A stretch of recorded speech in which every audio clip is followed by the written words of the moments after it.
Salut, j'espère que tu vas bien. Aujourd'hui, je vais partager quelques astuces avec toi. Voilà, l'objectif c'est de gagner plus de pi.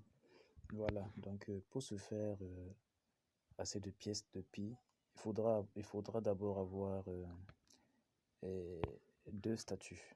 Voilà, il faudra d'abord avoir passé les ici avec succès et ensuite passer la candidature pour devenir validateur. Voilà. Je vais te parler plus de la validation, c'est ce que moi je fais, et pour gagner plus de pièces. Voilà. Donc, la première des choses, tu vas passer ton ici avec succès.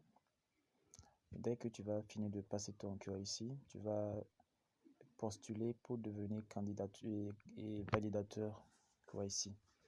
Donc, être validateur, c'est quoi? Être validateur, c'est examiner les dossiers des potentiels candidats pour le KYC et valider ou non. Voilà. Par exemple, il y a des personnes qui sont là qui veulent faire le KYC. On va leur demander d'envoyer leur identité, c'est-à-dire nom, prénom, comment on appelle ça, carte nationale d'identité, ainsi de suite.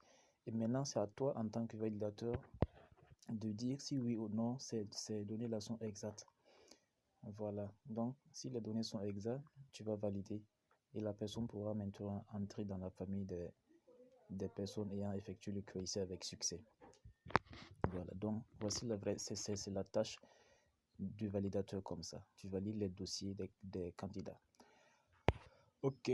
Donc, si tu as pu passer le QIC et que tu as postulé pour devenir candidat et pour devenir validateur, tu vas entrer dans ton Pi browser. Tu vas aller dans ton Pi browser. Je repars carrément en arrière.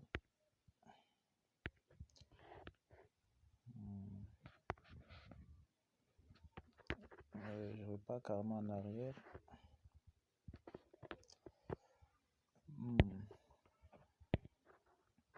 Voilà. Donc, lorsque tu ouvres ton Pi browser, tu vas aller dans QIC Pi. Voilà. Tu vas aller dans QIC Pi. Tu pars là-bas, QIC Pi. Et ça va tourner. Et puisque là, je te parle spécialement de la fonction de validation qui permet de gagner beaucoup de pi. Voilà. Donc là, moi, j'ai déjà effectué 612 validations en total. Donc, 612 validations en total. J'ai 602 validations réussies. J'ai 5 validations en attente. Et là, j'ai un pourcentage de précision de 99%. Voilà. Donc, lorsque vous faites des validations non réussies, ça diminue votre pourcentage de précision. Voilà, plus vous êtes opérationnel sur les validations, plus vous avez un pourcentage de précision élevé. Et lorsque vous avez un pourcentage de précision élevé, vous avez comment on appelle ça?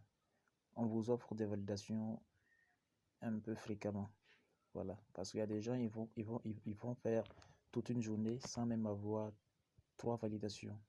Voilà, parce que les validateurs deviennent de plus en plus nombreux. Donc, on va sélectionner les validateurs de qualité et leur offrir le maximum de validation. Voilà. Donc, avant de commencer, tu peux passer le tutoriel. Voici.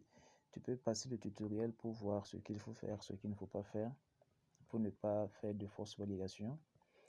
Lorsque tu te sens prêt, tu appuies sur ces parties. Ce qu'il faut vraiment éviter de faire, c'est de faire des captures d'écran, de faire des enregistrements vidéo pendant les validations. Parce que tu risques vraiment de te faire bannir de la communauté Pi. Et non seulement tu te feras bannir, mais aussi tu risques de perdre ton compte. Voilà. Donc, lorsque tu es bon, là, j'ai 612 validations et j'ai 5 validations non réussies. Donc, vous allez voir des gens qui auront jusqu'à 10 validations non réussies, 30 validations non réussies. Ben, moi, je me demande vraiment ce que ces gens font parce que c'est vraiment de la merde, au fait. Parce que c'est pas assez compliqué. Par exemple, tu es au Burkina Faso, on te demande on te demande une pièce d'identité et on te demande si ça provient réellement du Burkina Faso ou pas. Alors, c'est pas vraiment compliqué. Tu vas juste dire oui et puis valider. Ensuite, il y a des trucs dont on te demande des vidéos. On te demande si ce sont des vidéos réelles. En fait, il faut vraiment se concentrer et puis voilà. La plupart du temps, il faut aimer appuyer sur oui et puis valider parce que il y a moins de fausses QIC. Voilà. Donc, évitez de faire vraiment beaucoup de gâchis. Voilà, au risque de perdre beaucoup de validation. Vous appuyez sur ces parties. Vous allez un peu lire. Là, on dit de ne pas copier ou prendre quelque chose en photo, de ne pas télécharger, de ne pas partager avec quelqu'un. Ça, c'est vraiment un truc qu'il faut respecter parce que vous risquez vraiment de perdre la totale,